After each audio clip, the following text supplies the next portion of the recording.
جاء خوي تعالى والله من أدعته فرمي قل متاع الدنيا قليل والآخرة خير لمن اتقى ولا تظلمون فتيلا أينما تكونوا يدرككم الموت ولو كنتم في بروج مشيدة.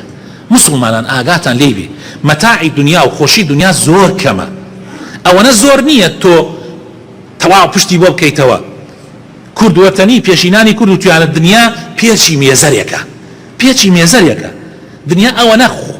أنا خوش نية إنسان بشتي بوب كاتوا بابزان حموش تكلم دنياية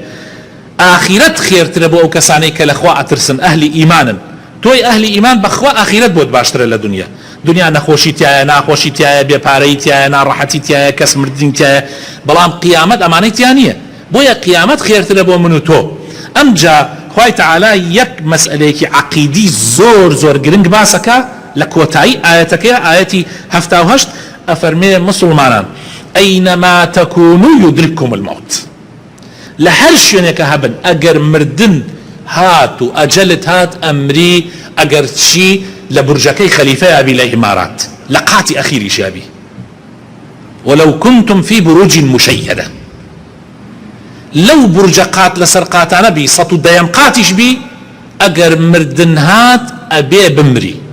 بويا أو نخوتانيش مكيشنو لقدري إخوة كاتي إخوة أمريكي فرز كرد جهاد بيان حرشتيكي تربي إنسان بياوا نبروات دمو زور ترسنوك نبي زور تمل نبي إنسان يقجا أمري وأو مردنا حر أبي بيشمري يتل بزليلي بمري باشا يا بعزته بمري باشا والله بعزته بمري باشا والله إنسان زليل بي